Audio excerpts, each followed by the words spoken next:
today we're talking about financial planning for business owners and some, I guess, strategies for incorporated. But I'm going to let you Mhm. take it away, and because I know you have so many goods to share with us today. Well, let's start by kind of prefacing it as we've said, each plan is unique, and your plan is going to be a combination of your personal needs and your business needs, and unique to you and your business. So this is not by any way a comprehensive coverage. This is just a little taste of why you might want to, let's say, even before you incorporate. So as you're talking to your financial advisor, to your accountant, your lawyer, and trying to make these decisions, some of this conversation could happen before you even incorporated, just so Mm, you know what you're thinking about, what solutions might be for you in the future. mhm. Generally, I like to start with a client as looking at the whole picture. Where are they personally? Where are they professionally? And then as we start to work on that holistic plan, we start to move into now, what are the options we have within your incorporation? How are we going to create some tax efficiencies? Make sure your business is protected. We start our businesses because we have this passion. And I think when people are serving, like in service for their passion, you want to have a team standing behind you then to help you figure out all of these little things. So we've prepared kind of a smaller list of some of the things a business owner should think of, and what those options could be. So I can kind of jump in with the first. And I'm very big on insurance and investments, really looking at where are you now? How do we protect that? Then what are your goals and how do we help money help you get there? So for a business owner, I mean, almost always one of the first goals is tax efficiency, right? And another, especially if you've got employees, is employee retention.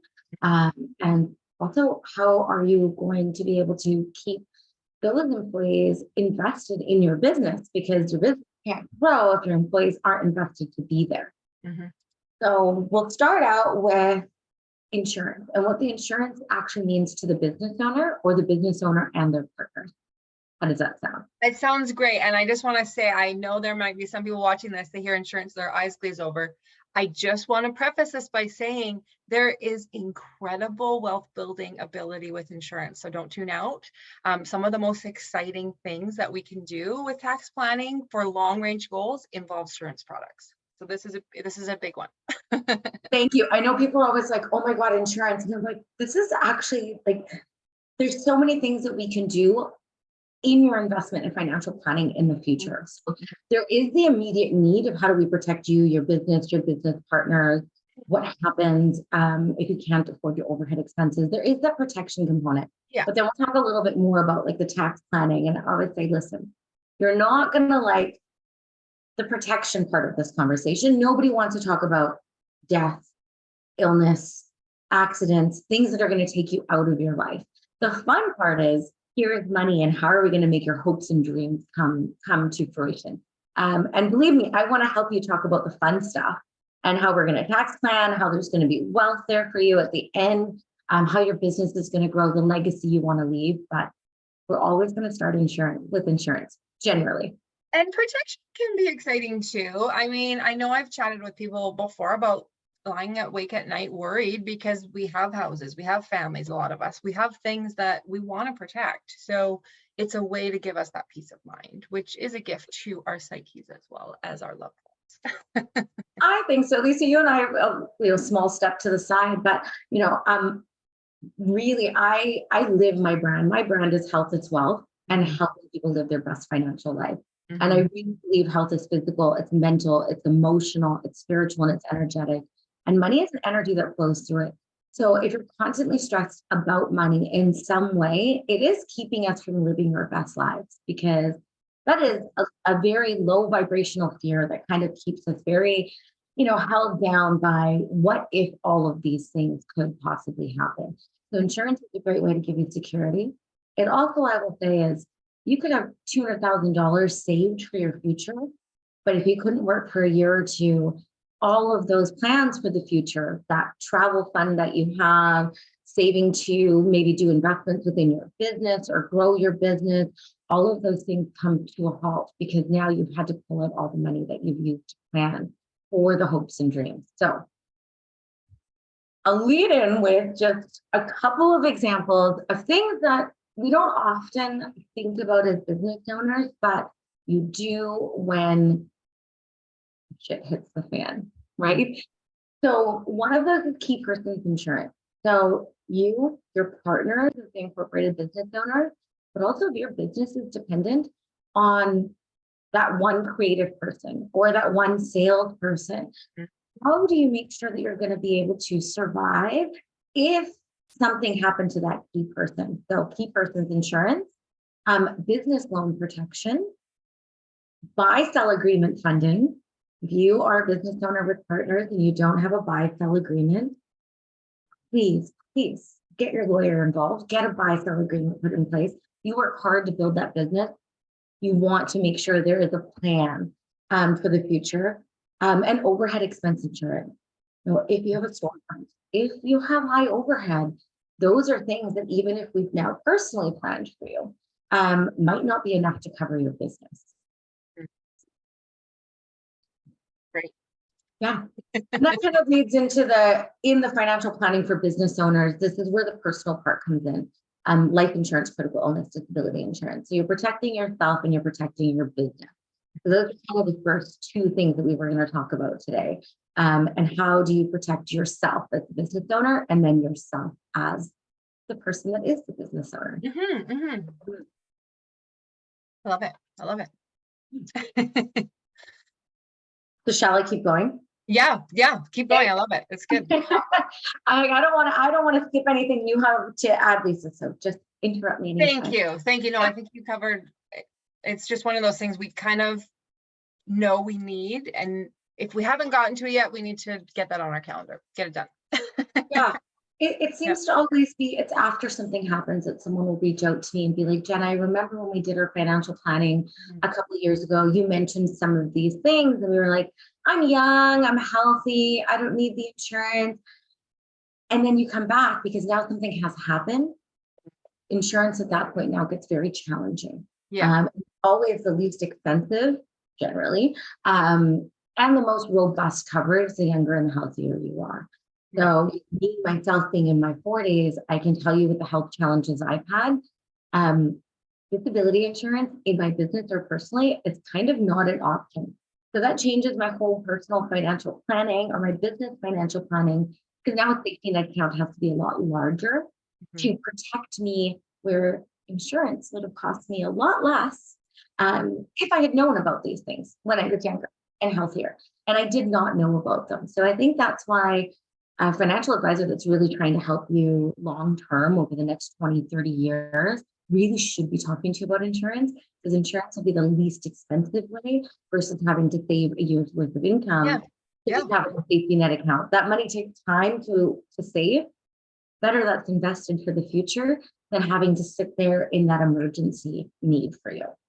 Absolutely. And so like you say, even if you don't think you need it yet, that's probably the best time to get going on it.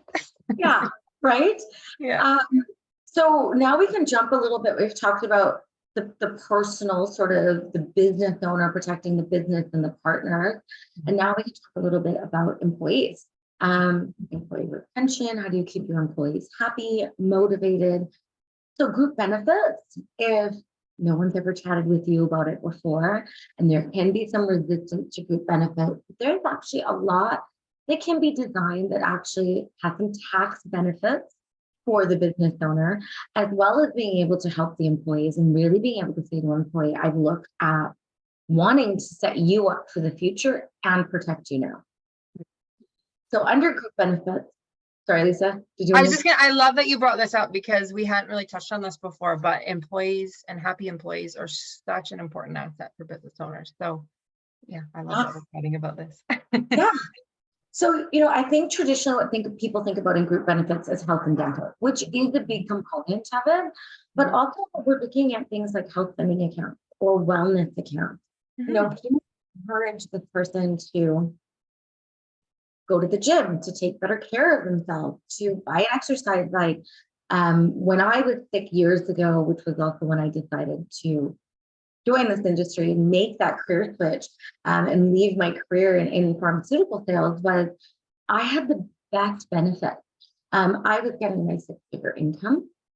I didn't have to worry about my car allowance, all of these things that now as a business owner, Factor Financial has to provide for Yeah. me. Yeah. At the time, as an employee, the only thing I had to focus on was getting my physical health back to where it was and keeping my mental health and my spiritual health in a good place. So a health spending account. Health spending account is a great way to provide kind of health and dental benefits also. But if you wanted to add it on for your employees, it allowed me to take meditation classes, go to extra acupuncture, try a whole bunch of different healing modalities while, the doctors were doing the best they could. This extra money just gave me that inspiration to be like, okay, how do I get on getting back to my life? Because I love my life and I want it back. So Yeah. health spending accounts can be a part of a group plan. They could be in place of a group plan or in a combination. And depending on how it's set up, there can also be a wellness account that maybe covers gym memberships and other things as well. I love it too, because it's so great to see how the industry has evolved and brought in these different products. So again, it's coming down to the unique business and the unique employees and what would be meaningful to them.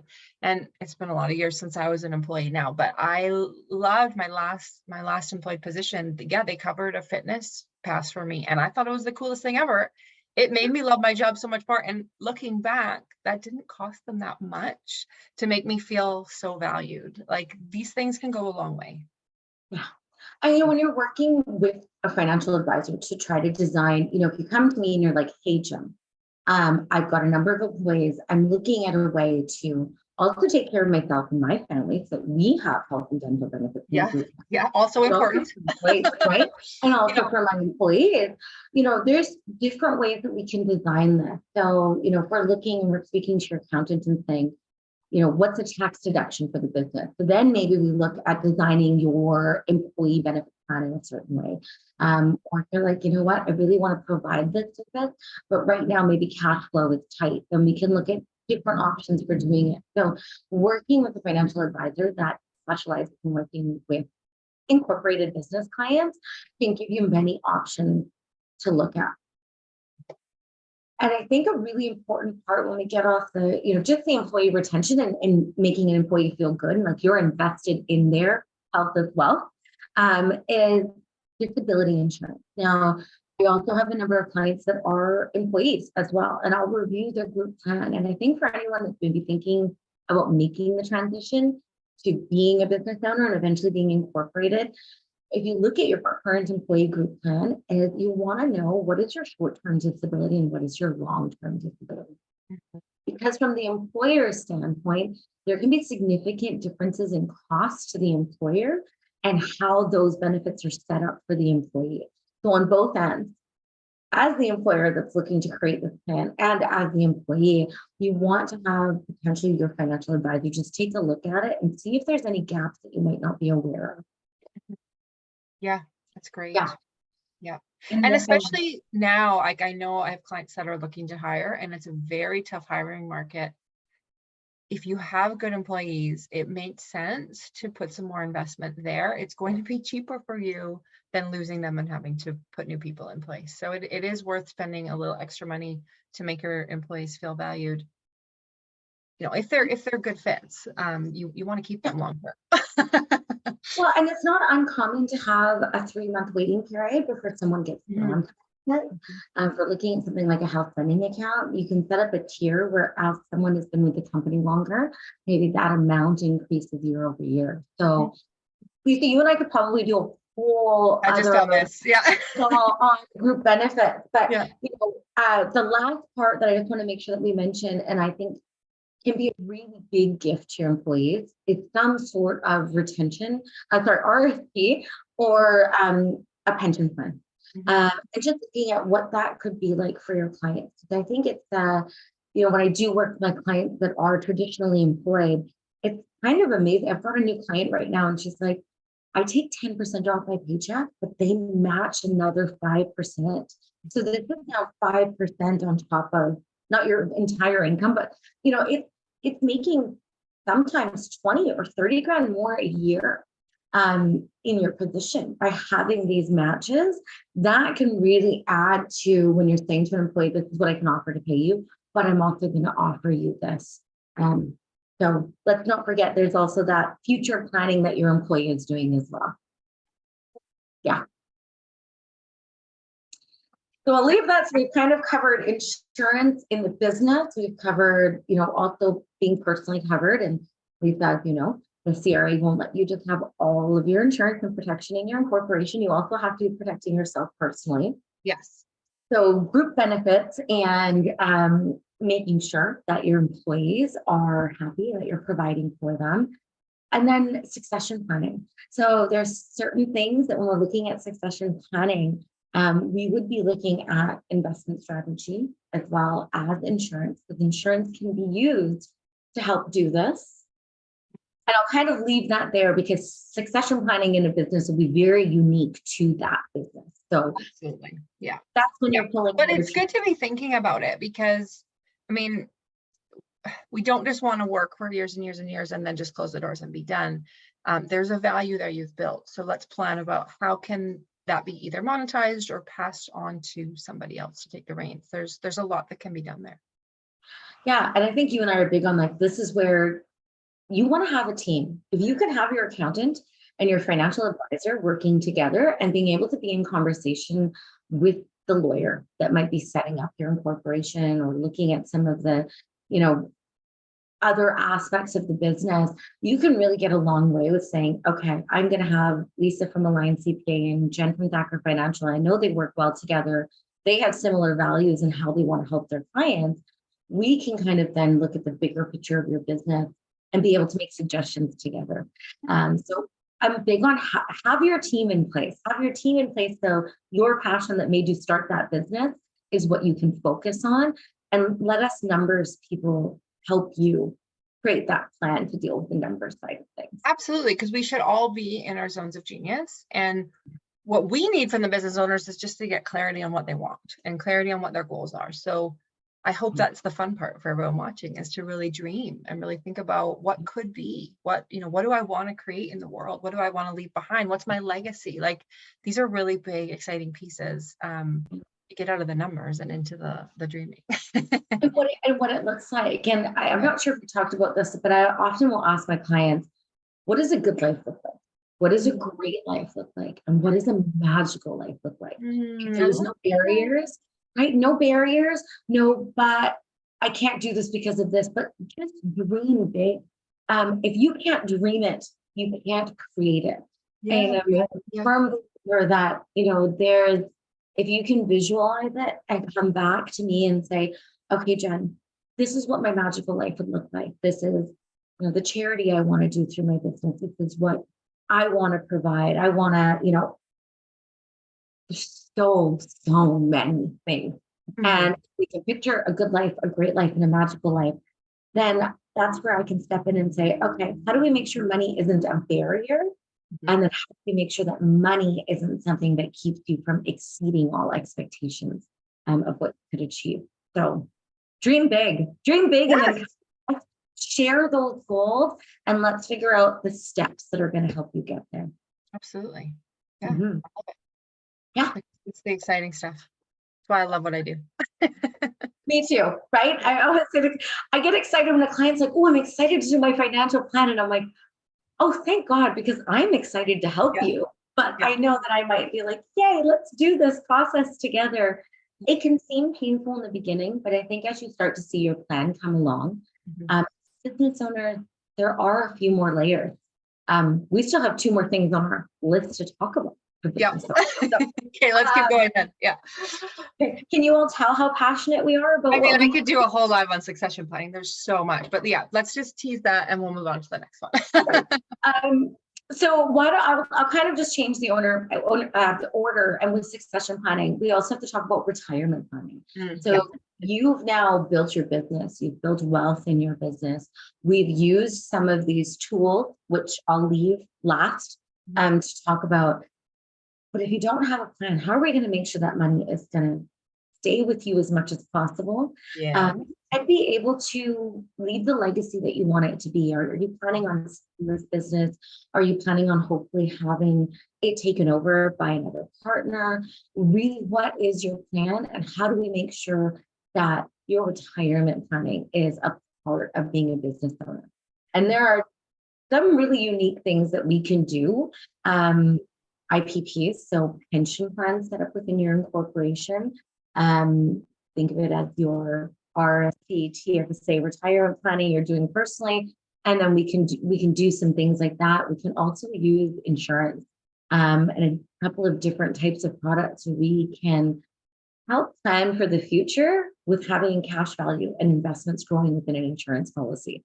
So this is where we get to the don't be frightened by insurance. Just have an advisor that understands some of the strategies long term that will benefit you with those. Right. Right. So when you're taking advantage of some of those lower rates at the beginning, you're also keeping your long range plans in mind. So you're protected if you do get sick or something really challenging happens in life. And then if you don't need to use it, there's still another way that you can benefit from having had that. Yeah, and a way to utilize it. And that kind of brings us to the last is, as you're growing your business, and we're not planning for succession planning or retirement yet, but it's tax efficiencies and investments. How do we look at what you want to build in your business? How do we make sure the money that's in your business is being utilized in the best possible way? And there are a number of strategies that I can help with that Lisa might say to you, hey, have you spoken to a financial advisor like Jen that not only does investments, but specializes in insurance specifically for business owners as well? So corporate life insurance can come with some very unique strategies, things like immediate financing arrangements, being able to overfund, let's say, a policy, to use it in the simplest terms, to be able to then borrow back and use that money to invest within your business. There's a number of investment strategies that we can look at. And this is where it gets exciting. This is where you're coming to your accountant and your financial advisor and being like, okay, I'm achieving my business goals. I'm living that magical life. Now there's money in my incorporation how do we make this more tax efficient? And hopefully then you've got an advisor and accountant that said, remember when you put that term insurance in your incorporation and you're like, yeah, I don't really like insurance. This feels uncomfortable. And now I'm like, okay, you're 10 years older. There might have been some health issues, but now we're not trying to get you through underwriting. We've already set up the tools to now be like, okay, how are we going to create some tax efficiencies, some other places for you to possibly be able to put some of the money in your incorporation to have it working for you as hard as possible. We work hard for our money. I want to help you make sure your money is working hard for you. Absolutely. Yeah. And once you've done that work to build those nest eggs, that's now going to support you for many years to come. Like we can be strategic. There's a lot that can be done. Yeah. And, if you choose to work with someone like the two of us, we get really excited about this, which, Probably too excited, but that's okay, because we all need to love what we do. Yeah, exactly. Right. So just to recap, that's kind of the steps that we were going to chat about today. I will also be blogging this if you wanted to just have a quick read versus having to watch through the whole video. I think we're doing really good at trying to keep these kind of bite-sized, but if you're interested in checking that out, it will be at thackerfinancial.com and posted to my Instagram as well. So if you just want to see what these steps are and learn a little bit more about them.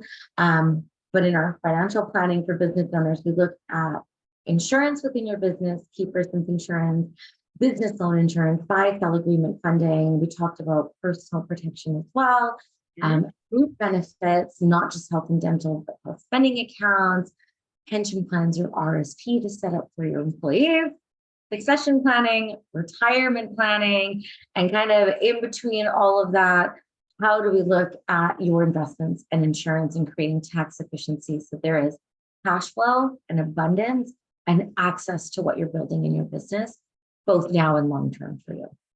I love it so much. I feel like you've really helped demonstrate, Jen, that financial planning, it's not just one thing. It's a whole menu of various options, different tools, different strategies depending where you are in your business, depending where you are in life, depending what your goals are, there are tools and strategies to support you to accomplish what you're looking to accomplish. So thank you so much for this beautiful recap, for all of the time that you have given to our community to share of your expertise.